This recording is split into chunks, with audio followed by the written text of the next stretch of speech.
भगवत गीता का महत्वपूर्ण संदेश है कि हमें आत्मा में विश्वास रखना चाहिए और निर्भयता से अपने कर्मों का पालन करना चाहिए। यह हमें जीवन के विभिन्न पहलुओं में शांति, संतुष्टि और प्रगति प्रदान करता है। भागवत गीता में हमें एक उज्जवल, सच्चा और सामर्थ्यपूर्ण जीवन की ओर प्रेरित करता है। इसे समझने और अपनाने से हम संतुष्ट, समर्पित और स्वयं सेवक बनते हैं।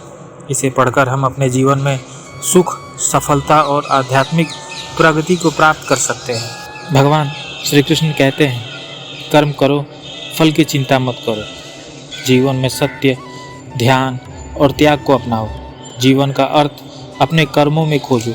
जीवन में उच्चता को प्राप्त करने के लिए स्वयं को परिश्रम से समर्पित करो। भगवान को अपना सबसे अच्छा मित्र बनाओ। अहंकार को छोड़कर निष्काम कर्म करो। संयम और तपस्या द्वारा अपने मन को शांत करो। ईश्वर के प्रति आस्था रखो और उसकी आदर्शों का पालन करो। विचारों को शुद्ध रखो और जीवन को प्रेम से जियो। संघर्षों में हार न मानो, धैर्य रखो और सदैव संघर्ष करो। मानव शरीर को केवल एक वस्त्र की तरह समझो और आत्मा को अमर है ये जानो।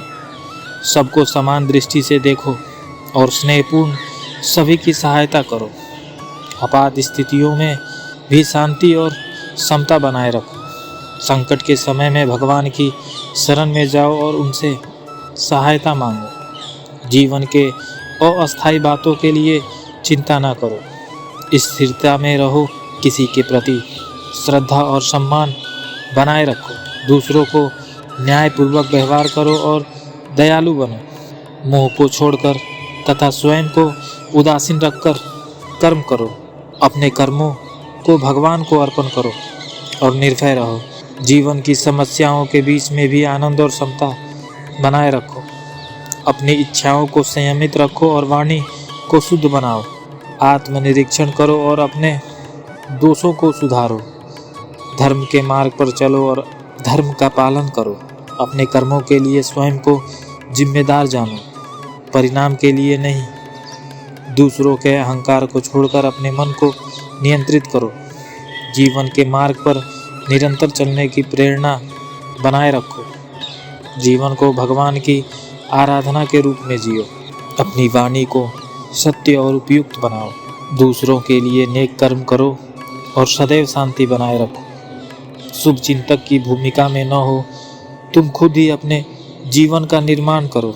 भगवान की कृपा का आदर करो और अपने कर्मों को निष्पाप रखो। भगवान की आदर्श जीवन शैली का अनुसरण करो और उसके गुणों का पालन करो। आपात स्थिति में शांति और समता बनाए रखो और बुराइयों से दूर रहो। अपनी आस्था को मजबूत रखो और ईश्वर में विश्वास रखो। सभी प्राणियों के प्रति सम्मान और करुणा बनाए रखो। अपनी इच्छाओं को बस में रखो और नियमितता के साथ साधना करो। अपने वचनों को पूरा करो और सत्य रहो। आत्मा के अनंत में विश्वास रखो और मोह से दूर रहो। जीवन में संतुष्ट रहो और मदद करने के लिए सदैव तत्पर रहो। अपने कर्मों की प्राथमिकता को बनाए रखो और भगवान के प्रति भक्ति रखो। दूसरों के प्रति सहानुभूति और सम्मान बनाए रखो। आत्मा में शांति और आनंद का अनुभव करो। अनिष्ट से प्रभावित न हो। जीवन में स्थिर रहो और कर्म में निरंतर लगे रहो। जीवन के कठिनाइयों में भी आत्मविश्वास बनाए रखो और संघर्ष करो। भगवान के प्रति श्रद्धा रखो और अपने मन को पवित्र बनाओ। कर्म योग के माध्यम से अपनी आत्मा को मुक्त करो। संघर्ष में भी धैर्य और क्षमता बनाए रखो। कर्म में लगे रहो, फल की चिंता ना करो। जीवन के मार्ग पर स्थिर रहो और भगवान की आराधना करो। स्वयं को परिश्रम से समर्पित करो और अपने कर्मों को निष्पाप रखो। अपने मन को नियंत्रित करो और स्थिरता में रहो। अपने कर्मों में स्वयं को लीप दो और उच्चता को प्राप्त करो। धैर्य और क्षमता के साथ सभी परिस्थितियों में शांति बनाए रखो। अपने मन को शुद्ध रखो और ईश्वर की प्रीति को प्राप्त करो। अपने आप को, स्वयं को न तारीफ करो और निर्ममता से अपने कर्मों को करो। जीवन के सभी क्षणों में स्नेह और सद्भावना बनाए रखो। दूसरों के लिए न्यायपूर्वक और निस्वार्थ कर्म करो। अपनी इच्छाओं को संयमित रखो और अपने धर्म का पालन करो। भगवान के प्रति श्रद्धा और भक्ति रखो और आत्मा को पहचानो। अपने दोषों को स्वीकार करो और सुधार के लिए प्रयास करो। जीवन का ध्यान और अभ्यास के द्वारा बदले और आत्म संयम प्राप्त करो। भगवान के प्रति श्रद्धा रखो और अपने मन को पवित्र रखो। स्वयं को स्नेहपूर्वक और सद्भावपूर्वक दूसरों की सहायता में लगाओ। दूसरों के गुणों को पहचानो और उनकी आदर करो। संकट के समय में भगवान की शरण में जाओ और आश्रय लो। आत्मा का पहचान करो और अपने आप में स्थिरता प्राप्त करो।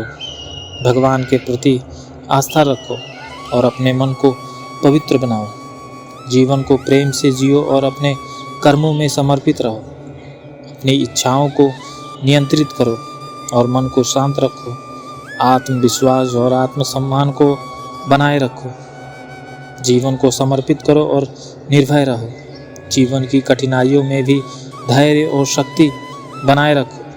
भगवान के प्रति श्रद्धा और भक्ति रखो और उनके नामों का हमेशा गुणगान करो।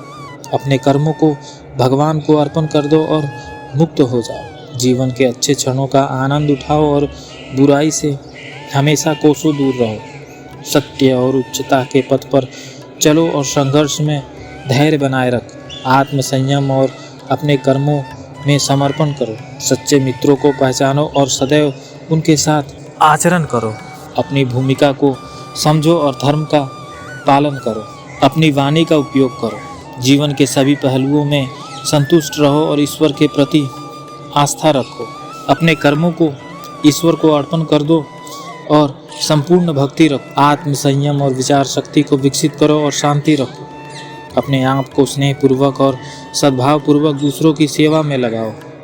भगवान के आदर्शों को अपनाओ और उनके गुणों की प्रशंसा करो। जीवन को ध्यान और अभ्यास के द्वारा प्रबंधित करो। अपने कर्मों को निस्वार्थ भाव से करो और फल की आसक्ति छोड़ो।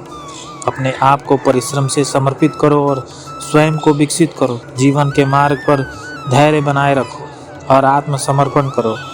भगवान की प्रति आस्था और श्रद्धा रखो और अपने मन को पवित्र बनाओ। दूसरों के प्रति सम्मान और सहानुभूति बनाए रखो। अपनी इच्छाओं को नियंत्रित करो और मन को शुद्ध रखो। जैसे आग सोने का परख कराती है, मुश्किलें साहसी व्यक्तियों को परख कराती हैं। सफलता दो चाबियों से बंधित होती है, मेहनत और मजबूत इरादा। पृथ्वी पर जैसे मौसम बदलते हैं, वैसे ही जीवन में खुशी और दुख आते जाते रहते हैं। जो मन को नियंत्रित नहीं करता है, उसके लिए मन अपने दुश्मन की भांति काम करता है। जो ज्ञान और कर्म को एक मानता है, वह सचमुच ही ज्ञानी है।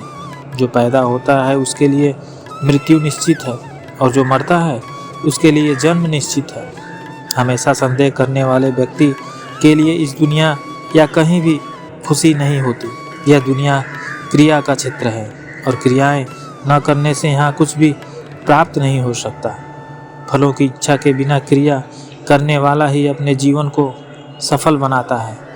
ज्ञान और भगवान में विश्वासहीन व्यक्ति सुख और सफलता को प्राप्त नहीं कर सकता। हम सब जानते हैं कि पूजन कार्य में शंख का उपयोग बहुत महत्वपूर्ण होता है। लगभग सभी देवी देवताओं को शंख से जल चढ़ाया जाता है, लेकिन शिवलिंग पर शंख से जल चढ़ाना वर्जित माना गया है। आखिर क्यों शिव जी को शंख से जल अर्पित नहीं करते?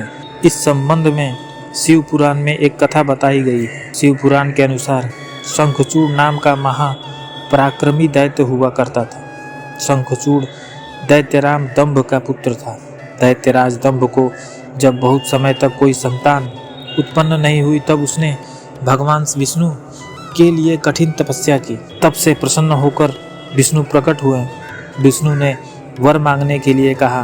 तब दंभ ने तीनों लोकों के लिए अजय एक महापराक्रमी पुत्र का वर मांगा। श्री हरि तथास्तु बोलकर अंतर्ध्यान हो गए। तब दंभ के यहाँ एक पुत्र का जन्म हुआ, जिसका नाम शंखचूड़ पड़ा। शंखचूड़ ने पुष्कर में ब्रह्मा जी के निमित्त घोर तपस्या की और उन्हें प्रसन्न किया। ब्रह्मा ने वर मांगने के लिए कहा, तब शंखचूड़ ने वर मांगा कि वो देवताओं के लिए अजय हो जाए। ब्रह्मा जी ने तथास्तु बोला और उसे श्री कृष्णा कवच दिया। साथ ही ब्रह्मा ने शंखचूड़ को धर्मध्वज की कन्या तुलसी से विवाह करने की आज्ञा दी। फिर वे अंतर्ध्यान हो गए। ब्रह्मा की आज्ञा से तुलसी और शंखचूड़ का विवाह हो गया। ब्रह्मा और विष्णु के वरदान के मद में चूर दैत्यराज शंखचूड़ ने तीनों लोकों पर स्वामित्व स्थापित कर लिया। देवताओं ने त्रस्त होकर विष्णु से मदद मांगी, परंतु उन्हें खुद दंभ को ऐसे पुत्र का वरदान दिया था, अतः उन्होंने शिव से प्रार्थना की। तब शिव ने देवताओं के दुख दूर करने का निश्चय किया और वे चल दिए। परंतु श्री कृष्ण कवच और तुलसी के पतिव्रत धर्म की वजह से शिव जी भी उसका वध करने में सफल नहीं हो पा रहे थे। तब विष्णु ने ब्राह्मण रूप बनाकर दैत्यराज से उसका श्री कृष्ण कवच दान में ले लिया। इसके बाद शंखचूड़ का रूप धारण कर तुलसी के सील का हरण कर लिया। अब शिव ने शंखचूड़ को अपने त्रिशूल से भस्म कर दिया और उसकी हड्डियों से शंख का जन्म हुआ। चूँकि शंखचूड़ विष्णु भक्त था, अतः लक्ष्मी विष्णु को शंख का जल अति प्रिय है और सभी देवताओं को शंख से जल चढ़ाने का विधान है। परंतु शिव ने चूँकि उसका वध किया था, अतः शंख का जल शिव को निषेध बताया गया। इसी वजह से शिव जी को शंख से जल नहीं चढ़ाया जाता है।